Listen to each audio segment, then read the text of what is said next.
მოგესალმებით ძვირფასო რადიო მსმენელებო, ეთერშია საპატრიარქოს რადიო ივერია, გადაცემით შეხვედრა მხატვართან.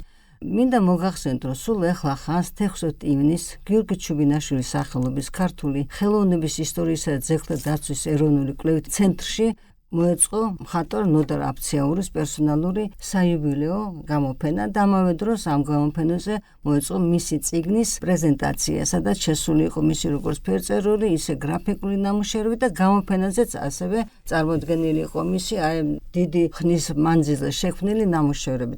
ამისთვის და სახვითი ხელოვნების განვითარებაში შეტანილი წვლილისათვის სახელოვნებო განათლების საერთაშორისო ცენტრმა მას დიდი მადლობა მოახსენეს. დღეს სამწუხაროდ ჩვენ სტუდიაში მოვიწვევთ, მაგრამ ვერ მობრძანდა ბატონი ნოდარ აფციაური, იმიტომ რომ ვერ გრძნობდა თავს კარგად და სამაგიეროდ ჩვენი სტუდიის სტუმრები გახლავთ, თქვენთვის უკვე კარგად ცნობილი, ჩვენთან ხშირად ყოფილან, მათი საუბრები მოგისმენიათ, ხელოვნებაცოდნე ქალბატონი მარიამ გაჩეჩილაძე და ხელოვნებაცოდნე სოფო ჩიტორელიძე ამ ცენტრის თანამშრომლები, რომლებიც ისაუბრებენ სწორედ აი ამ 16 ივნისის შტაბ-ბეჭდილებებზე. გთხოვთ, ქალბატონ მარიამი არ შემიძლია არ აღვნიშნო, რომ ბატონ ნოდარის მეუღლეა და პირველი სიტყვა მას ეკუთვნის. გთხოვთ, ქალბატონ მარიამ. დიდი მადლობა მოწვევისთვის. ის დღე, სულ რამდენიმე დღის წინ 16 რიცხვი, ჩვენთვისაც მნიშვნელოვან ზეიმად იქცა, იმიტომ რომ ძალიან ბევრი ადამიანი გვესტუმრა. რა თქმა უნდა, მოველოდით, მაგრამ თლათ ასეც არ მოველოდით, რომ ამდენი გულანთებული და გულთბილი ადამიანი იქნებოდა ჩვენი იმდღევანდელი სტუმარი. და რაც მთავარია, ყველაზე მეტად აღფრთოვანება, ბუნებრივია ყველა ხვდება, ვისი იქნებოდა გამოწვეული, ეს იყო მხატვრის სრულიად აღტაცება, რომელიც უკვე თითქმის ვეღარ გამოდის აქტიურ კონტაქტზე და მონატრებულია ადამიანებთან შეხვედრას.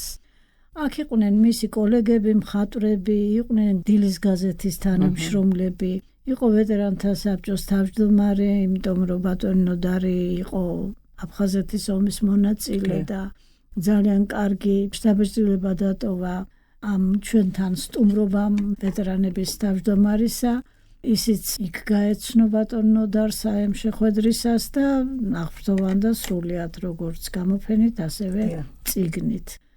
რა ვიცი, ეს ღონისძიება გაშუქდა ზოგადად ბატონ ნოდარის დაბადების დღე, იქაც აღნიშნეთ ჩვენ შეხვედრაზე, რომ 16 იანვარს არის, მაგრამ მაშინ რა კი შეუძლოც იყო, აღმოჩნდა, რომ ზუსტად 16 დაემთხვა, თუმცა ძალიან არ მოგვინდომებია, მაგრამ დარბაზი თავისუფალი დაემთხვა ზუსტად და ესეთი სიურპრიზი გამოგვივიდა. რაც შეეხება გამოცემას, ეს გახლავთ წიგნი, რომელს ჩვენ გამოფენაზე გამოვიტანეთ მხოლოდ ფერწერა და გრაფიკა. ბატონ ნოდარს დამთავრებული აქვს მინის ფაკულტეტი. თავიდანვე მას უნდოდა, რომ ფერწერაზე ყოფილიყო და ბატონი აპოლონი, რომელიც ძალიან პატივს სცემდა მის შემოქმედებას, პირდებოდა მუდმივად, რომ უნდა აუცილებლად გადაეყვანა ფერწერის ფაკულტეტზე. აპოლონ ქუთათელაძე რექტორი, უკვე დავამატოთ ზოგმოგვი აღარ იცის. აპოლონ ქუთათელაძე აკადემიის რექტორი, მაგრამ მოხდა ისე, რომ ჩვენ რომ ჩავაბარეთ 72 წელს ბატონი აპოლონი მალე გარდაიცვალა, მერე ნოდარიც შეეჩვია თავის თანაკურსელებს, მინაზეც შესანიშნავი პედაგოგები, წრე გაითავისა და ამის გამო იგი საბოლოოდ დარჩა მინის ფაკულტეტზე. და ამან ხელი შეუწყო კიდევ იმასაც, რომ მის შემოქმედება მარტო ფერწერა გრაფიკით არ შემოიფარგლა და დეკორატიულ გამოყენებით ხელოვნებაშიც აქტიურად გააგრძელა მუშაობა, როგორც კერამიკაში, მინაში, ხეში, ლითონში, რა ვიცი, უამრავი რაღაცა პატარ-პატარა ნამუშევრები შექმნა.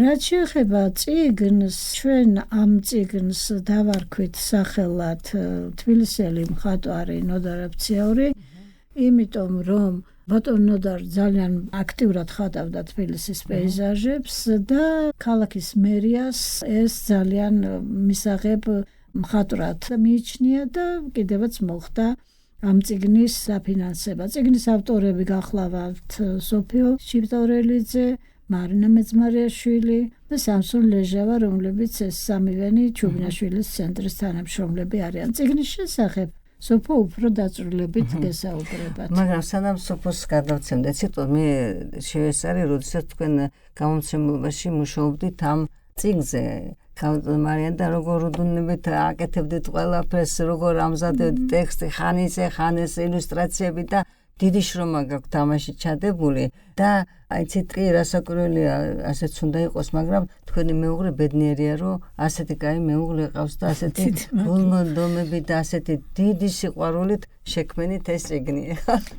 დიდი მადლობა და კარგია რომ ახსენეთ იმ წიგნზე მუშაობის პერიოდი, იმიტომ რომ ჩვენ შესანიშნავი წიგნის ეს დიზაინერი ბატონი ალექსანდრე მარკოზაშვილი ძღვებოდა ამას და რა ვიცი, ავარაჩვეულებრივი სითბო ტრიალებდა ამ წიგნის კეთების დროს. ძალიან მონდომებულები რომ ყოფილიყო ეს წიგნი რაღაც ისეთი, რომ თავისი ადგილი მოეპოვა ხელოვნებაში საერთოდ. მე ძალიან მიხარია რომ მართლა ყველა გულწრფელ ფრთოვანებას გამოხატავს ამ ჩუმი და ესეთი მოკრძალებულად გატარებული მის ცხოვრებას მხატვრობაში, თორე ისე სხვა კუთხით აქტიური იყო ყველაფერში, მაგრამ მხატვრობა მისი ნაკლებად არის ცნობილი და ყველა ამბობს რომ ვაიმე რატო არ ვიცნობდით აი ესეთი აღმოჩენა უფრო კარგი ვიდრე რომ ხმაურობა და მე ნახავდა არაფერი არ არის. ასეთი აღმოჩენა უფრო საინტერესოა. თქო სოფიო. მოგესალმებით კიდევ ერთხელ და მივესალმები ჩვენს მაყურებელს და მადლობას მოგახსენებთ იმისთვის, რომ მოგვეცა დღეს ჩვენ საშუალება, რომ აი თქვენს ეთერში ვისაუბროთ მხატვარ ნოდა რაბციაურის გამოფენაზე, მის შემოქმედებაზე და მის საიუბილეო გამოცემაზე წიგნ ალბომზე. ბატონ ნოდა რაბციაური, როგორც ახლა აღვნიშნეთ, საკმაოდ ისეთი თავის პროფესიაში საკმაოდ თავმდაბალი მხატვრად შეიძლება ჩავთვალოთ, თუმცა მიუხედავად ამისა, ის აკადემიის დასრულების შემდეგ აქტიურად არის ჩართული სამხატვრო ცხოვრებაში, მონაწილეობა აქვს მიღებული არაერთ გამოფენაში და მათ შორის ჰქონდა პერსონალური გამოფენებიც. და სწორედ 2017 წელს იყო ერთ-ერთი ყველაზე დიდი მისი პერსონალური გამოფენა, რომელსაც ასევე ჩუბინაშვილის ცენტრმა უმასპინძლა და ეს გამოფენა იყო ისეთივე რეტროსპექტიული და მრავალფეროვანი, როგორც მისი შემოქმედება არის და ასახავდა რაღაც დასაწყისი პერიოდიდან თითქმის ეს ბოლომდე შესრულებულ ნამუშევრს 2017 წლამდე და იყო წარმოდგენილი როგორც ფერწერა, გრაფიკა და ასევე დეკორატიული გამოყენებითი ხელოვნების ის დარგებიც, რაშიც ის მონაწილეობს და როგორც ქალბატონ მარიამმა აღნიშნა, არაერთ მიმართულებაში აქვს ნამუშევრები. და სწორედ აი ამ გამოფენის შემდეგ ამ გამოფენამ მოგცა ინსპირაცია, რომ აუცილებელი იყო, რომ გაკეთებულიყო გამოცემა, რომელიც თავს მოუყრიდა ერთად აი ამ მხატვრის შემოქმედებას და წარმოდგენდით მას შემდეგ მკითხველს და თავიდანვე გავაცნობდით მის შემოქმედებას, ხო, იმიტომ რომ გამოფენა სულ რამდენიმე დღე გრძელდება ხოლმე როგორც წესია და ამისთვის მხატვრის შემოქმედებისთვის რომ არ დაიკარგოს და დარჩეს, აუცილებელი არის ესეთი გამოცემა. თუმცა ქალბატონმა მარიამმა, რომელმაც აბსოლუტურად მისი დამსახურება არის, რომ ის არა ამ მასალებს ვერავინ ვერ შეკრებდა, ვერ შეაგროვებდა და ვერ გააკეთებდა ამას, გარკვეული წლების განმავლობაში ესეთი გამხნევება გახდა საჭირო, რომ დათანხმებოდა, რომ ჩვენ დაგვეწყო ამ წიგნზე მუშაობა და აი სწორედ აი ამ მუშაობის შედეგი არის ახლა დღეს ჩვენი ეს წიგნი გამოცემა, რომელიც როგორც უკვე აღვნიშნეთ, მერიამ დააფინანსა. რა თქმა უნდა, ეს უკვე საიუბილეო წელს დაემთხვა 75 წელს მხატვრისას, მაგრამ თავიდანვე უკვე განსაზღვრული ჰქონდა, რომ ეს არ იყო მხოლოდ საიუბილეო გამოცემა, არამედ მთლიანად მთელი მისი შემოქმედების ამსახველი ალბომი გამოვიდა. თავისი სახელოვნებათმცოდნეო ტექსტებით ყველა მიმართულებაში, რომელშიც მხატვარი მუშაობს თავისი სამეცნიერო აპარატით და რა თქმა უნდა ილუსტრაციებითა და ბიოგრაფიებით. და გამიზნულია, რომ არა მხოლოდ პროფესიულ წრეში და სტუდენტებისთვის, ასევე ფართო საზოგადოებისთვის და სამომავლოდ, რაც მთავარია მკვლევარებისთვის იყოს ეს ინფორმაცია. წიგნი არის დაახლოებით 272 გვერდიანი გამოცემა არის ორენოვანი ქართული და ინგლისურ ენებზე და როგორც უკვე გითხარით, მოიცავს როგორც ფერწერას, ისე გრაფიკას და დეკორატიულ გამოყენებით ხელოვნებაში. აქ არის მისი მინის ნამუშევრები, კერამიკა, სამკაული, ლითონის დანები და ასე შემდეგ და ასევე თუ მე ხა მირჩევნია, რომ ცოტა უფრო დეტალურად გადავიდე ბიოგრაფიაზე და ესე გავყვემი შემოქმედებას, რასაც დროის ფორმატი მოგცემს, იმის ფარგლებში რა თქმა უნდა. როგორც უკვე აღვნიშნეთ, მხატვარმა დაამთავრა 76 წელს სამხატვრო აკადემია და დაამთავრა მინის სპეციალობით. ძალიან საინტერესო, რომ მე უბრალოდ ერთ ნამუშევარს შევეხები, ეს არის მისი სადიპლომო ნამუშევარი მზე. მოგეხსენებათ, ეს პროფესია მაშინ ახალი იყო აკადემიაში, ახალი წამოწყებული იყო აკადემიაში და რა თქმა უნდა, ეს ზოგადად მინის წარმოება, მისი გაკეთება, როგორც მხატვრული თუ საყოფაცხოვრებო საჭიროებისთვის საკმაოდ რთული იყო როგორც სწავლების პროცესში და შემდეგ შემოქმედებითად მისი დამზადება. და ძირითადად აკადემიაში იღებდნენ მხატვრები თეორიულ განათლებას, გამოცდილებას და ამ დროს შესაძლებელი იყო თუ რაღაც 3-4 საწარმო საქართველოს სადაც შეიძლება გაეკეთებინათ ეს ნამუშევრები და დანარჩენი საზღვარგარეთ ამ შემთხვევაში იგულისხმობდა ძირითადად რუსეთი კი საბჭოთა კავშირში შემავალი მინის ქარხნები. და ბატონმა ნოდარმა პირველი თავის ესეთი ნამუშევარი, სადიპლომო ნამუშევარი შეასრულა ქუთაისის ქარხანაში, ბროლის ქარხანაში, სადაც ასევე მივლინებით აგზავნიდნენ სტუდენტებს, ისინი ვინც ვერ მიდიოდნენ ან არ მიდიოდნენ ქვეყნის ფარგლებს გარეთ და იქ რა შესაძლებლობაც იყო და აი აქ გამოვლინდა სწორედ მხატვრის დამოკიდებულება, მისი ძიება, მისი ხედვა. რა თქმა უნდა, ეს ბროლში უნდა გაკეთებულიყო და ბროლში შეასრულა ეს ნამუშევარი. ეს არის ლიქიორის კომპლექტი, რომელიც სხვადასხვა ტიპის ნაკრებ ჭურჭელს შეიცავს თავისი ლარნაკებით, საფერფლით, ჭიქებით და ასე შემდეგ. და რა არის საინტერესო, რომ ამას იაზრებს არა როგორც საყოფაცხოვრებო ჭურჭელს მხატვარი, არამედ მასში შეაქვს რაღაც ესეთი დიზაინერული მხატვრის თვალი კი, რაში გამოიხატება ეს აკეთებს მის ჩასაწყობ კედელს, სადაც დერმატინით არის დაფარული ეს კედელი, განკუთვნილია ყველასთვის, გამოჭრილი არის ყველა ზომისთვის ეს სათავსო და რაც მთავარი, უნდოდა რომ გაეკეთებინა ფერში, არ ქონდა შესაძლებლობა რომ ფერში ემუშავა და შესაბამისად აქ შემოიტანა შუქის განათება და სხვადასხვა ფერის შუქით გაანათა ეს ნამუშევრები. და ძალიან საინტერესო იყო და სიახლე იყო ახლა 70-იან წლებში როცა ეს კეთდება და იქ ისეთი მხატვრული და ტექნიკური ხერხები გამოიყენა რომ აი აქ უკვე პირველივე ნამუშევარში ჩანს მისი ესეთი ხასიათი რომელიც ძიების სურვილი კი რომელიც თლიანად გაყვა მერე მის შემოქმედებას. აი 70-იან წლების ბოლოს რაც მინდა კიდევ აღვნიშნო, ეს იყო ბატონ კოტე ჩოლოყაშვილთან მისი მუშაობა კერამიკის მიმართულებით. ბატონი კოტე ჩოლოყაშვილი მაშინ მუშაობდა ლუჯ სუფრასთან დაკავშირებით და მისი დავალებით ბატონმა ნოდარმა იმუშავა კერამიკულ სუფრის ჭურჭელზე, რომელიც მერე უკვე ფართო მოხმარებისთვის იყო განკუთვნილი და ეს სერვისი მან ძალიან ესე მხატვრულად და შინაარსობრივად გაიაზრა. ოფაში დაფუძნდა ესე იგი მე ეს კეთდებოდა. ეს კეთდებოდა კი რაღაც რამდენიმე კი არის კეთდებოდა, შემდეგ უკვე რაღაც სერიული წარმოებისთვის იგულისხმებოდა.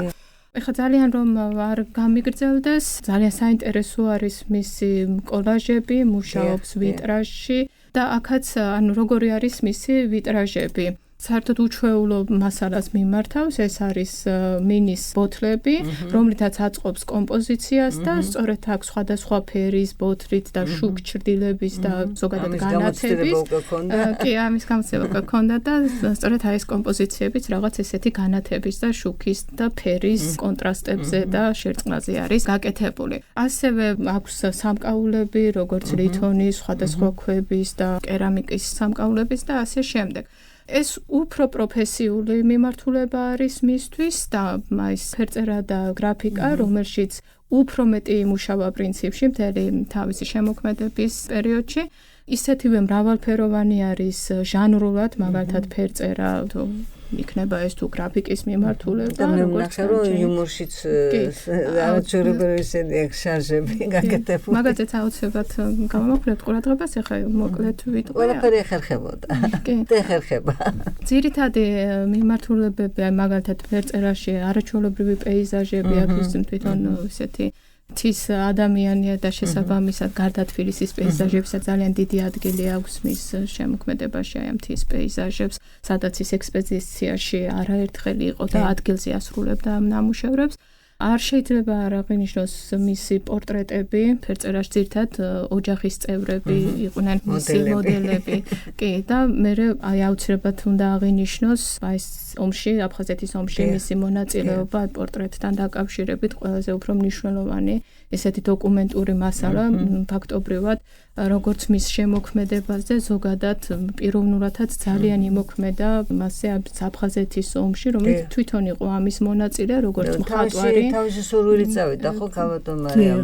არ შეიძლებოდა მისი ჯარშიც კი არ წაუყვანიათ იმ დროს, იმიტომ რომ თვალი ჰქონდა დაზიანებული, მაგრამ თავისი სურვილი ვერაფრით ვერ აიტანა, რომ ასეთი ამბავი უნდოდა რომ დაიფიქსირებია ის და მართლა დიდი ადამიანები ის გაკეთდა ისტორიული მასალა დაიდო მისი ნამუშევრები. ძალიან განიცდიდა ზოგადად ორივე ერის ასეთ საშინელ ტრაგედიას. ეს არის პიროვნული თვისებები, რომელიც მხატვარს უნდა თან ახლდეს მარტო ნამუშევარში. ეხლა სწორედ გამოფენებზე ვიცით უამრავი ნამუშევრები, მაგრამ ესეთი უკვე ადამიანს თუ რაღაცა თვითონ დამთვალიერებელს აქვს შინაგანი სამყარო, იცით თუ ასეთ მხატვარს არ წააწყდა, რომელსაც ასევე დიდარი სულიერი სამყარო არ აქვს, ამას არ გადმოგცემს, უკვე არანაირი გამოფენას მნიშვნელობა არ აქვს. ის რა ჟანრშიც გინდათ იყოს, თუ არ არის დატვირთული ის ემოციური მუხტი, რომელსაც მხატვარი თავის საშუალებით გადმოსცემს და მაყურებელს წარუდგენს, ესე აზრი არ აქვს ალბათ არანაირ მუშაობას და საღებავების ხმარებას და დამთვალიერებელსაც ენატრება, რომ აი ნახოს ისეთი მხატვრის ნამუშევარი, რომელსაც აიც რო უყურებთ და გინდათ რომ კიდე წაიკითხო სიღრმე გააჩნია. ეს უდიდესი ბედნიერება და აი სწორედ ნოდარ აფცეურის ნამუშევრებში ეს იგრძნობა და ეს სიყვარული ტრაგიზმი, რაც მან გადაიტანა ეს მეხობროთ აფხაზეთზე, რადგან ამას თორე დანარჩენზეც იგივე შემეძლო მე თქვა, ეს იგრძნობა მის ნამუშევრებში. ამისთვის მას დიდი მადლობა. ჩვენგან გადაეცით. კი, აბსოლუტურად სწორად აღნიშნეთ ქალბატონ დარეჯან, აი ეს ტრაგედია, სიყვარული, დამოკიდებულება, კარგად ჩანს მის პორტრეტებში, სადაც მნიშვნელოვანი არის ხოლმე აი სწორედ ის შინაგანი სულიერი მდგომარეობა ადამიანის, აი ეს გადმოსცეს და ნამდვილად გამოსდის მხატვარს ამ მიმართულებით, კი. და აქვე შეიძლება აღინიშნოს, რომ ის მუშაობს რელიგიურ თემატიკაზეც და აი ეს ყველაფერი განსაკუთრებით კარგად ჩანს მის რელიგიურ თემატიკაზე შექმნილ ნამუშევრებში.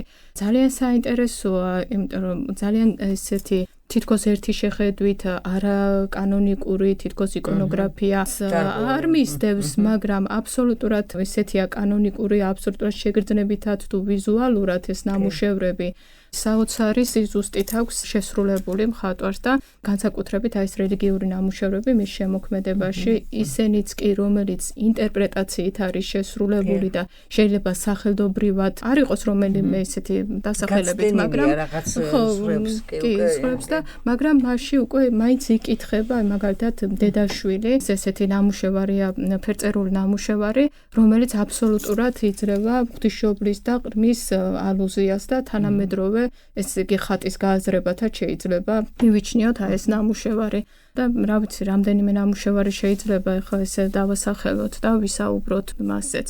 თქვენ ახსენეთ საუბრის დროს ასევე ეს კარიკატურები, შარჟები, რომელიც უამრავი აქვს შექმნილი და ბატონ ნოდარი 90-იანი წლების ბოლოდან დილის გაზეთთან წლების განმავლობაში მუშაობდა და სწორედ აი ეს შარჟების და კარიკატურების უმრავლესობა აი ამ გაზეთისთვის არის შექმნილი და როგორც თვითონ მხატვარი ამბობს ხოლმე და ქალბატონ მარიამიც და ისედაც ჩანს მის შემოქმედების მემკვიდრეობაში, ეს ძალიან აქტიური პერიოდია და ძალიან ბევრი ნამუშევარი აქვს ამ დროს შექმნილი და საინტერესო არის რა, რომ პრინციპში ეს ყველაფერი არის იმდროინდელი ქვეყნის ისტორია და აი როგორი დამოკიდებულებით არის გაკეთებული ეს ნამუშევრები. მიუხედავად აი ესეთი კარიკატურული შარჟი, რაც თვითონ ეს მიმართულება მოიცავს, აქაც ჩანს ძალიან დიდი სიყვარული. პიროვნული სიყვარული კი ამ ადამიანებს ეს არ არის რაღაცა კრიტიკა, ესეთი ბოროტი კრიტიკა არ არის. როგორი სიყვარულით კიდება თითოეულ თავის პერსონაჟს და თან ჩანს მისი ესეთი მოქალაქეობრივი დამოკიდებულება იმ სოციალური პრობლემების მიმართ, რაც 2000-იანი წლების დასაწყისში ჩვენს ქვეყანაში დიდი იმურით კეთდებოდა. სხვადასხვა მაშინდელი შარჟები აი ხომ იყო მართლაც რამდენი და როგორი აი სიძულული არიდო არაფერში იყო სიყვარულით როგორც ბატონო და სხვები ხომუშაობდა სულ ასეთი იცით აი რაღაცა იუმორი და სიყვარულით გაკეთებული შარჟები იყო იცით აი ბოროტების მარცვალიც არსად არ იგრძნობოდა ეხლა თუ მუშაობს ხალბატონო მარიამ სამწუხაროდ აღარ მუშაობს უკვე რა ვიცი რამის 4-5 წელია მიზეზს ვერ ვიგებთ ნუ რა ვიცი ალბათ საერთოდ წუხილი რაც ქვეყანაშია იმიტომ ყოველთვის ძალიან განიცდიდა ამას ყველაფერს და რა ვიცი ნახოთ ეხლა სტიმული მიეცა აი სტიმულს ძალიან დიდი მნიშვნელობა აქვს იმიტომ გამოთქვა სურვილი რომ შეიძენს ზეთის საღებავებს იქნებ რაღაც ისევ ამუშავდეს და ალბათ ეჭვი არ მეპარება იმიტომ რომ მე ძალიან მენანება რომ აი ესეთი ნიჭი გაჩერდეს რაც ღვთისგან აქბოძებული სულ ამას ვუმეორებ აუცილებლად თქვენ ისეთი საჩუქარი გაუკეთეთ მეუღლეს რომ ეს უსათოდ შედეგს გამოიგებს ეჭვი არ მეპარება და ამუშავდება და კიდევ ბევრ საინტერესო ნამუშევარს შექმნის ჩვენგანაც გადაეცით რომ გვინდა რომ იმუშაოს და ახალი ნამუშევარი დაიდოს მის მიერ შესრულებული განწყობის გარეშე არაფერი არ კეთდება და კარგია რომ ამ თვისებამ გაიღვიძა მასში და რადგან უკვე მოინდომა საღებავების შეძენა ეს უკვე საწყისი ახალი ეტაპის და შეიძლება სულ სხვა ნაირად მოგვევლინოს ბატონო და სულ სხვა განზომილებაში ვნახოთ უკვე მისი ნამუშევრები და ძალიან საინტერესო იქნება ეს წიგნი გაყიდვაში არის ხალბატონო მარიამ არა ხო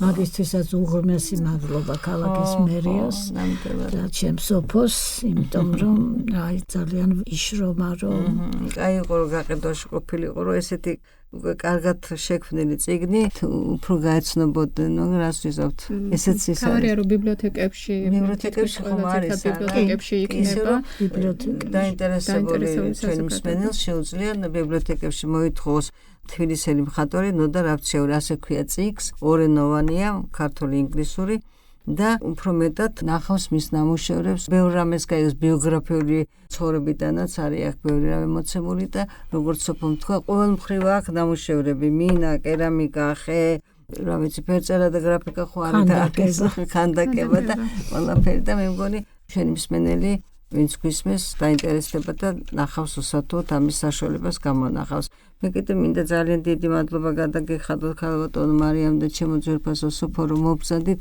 ისაუბრეთ ჩვენს რადიო მსმენელს გავაცანით კიდევ ერთი ძალიან საინტერესო მხატვარი ბატონო ნოდა რავციური და მე იმეც ვიტოვებ რომ რადგან გამოფენა უკვე აღარ არის ჩუბინაშვილის ცენტრში აი როგორც სოფო მოგვაწოდა რომ ბიბლიოთეკებში არის ეს წიგნი და შეუძლიათ ნახოთ და დაათვალიერებოთ უღრმესი მადლობა მობრძანებისთვის ჩვენ კიდე გავაგრძელებთ კიდე ბევრი თემები გვაქვს სასაუბრო და ვისაუბრებთ მადლობთ რომ მობრძანდით ნახვამდის გადაცემას უწყობოთ და დარეჯან ჭილაშვილი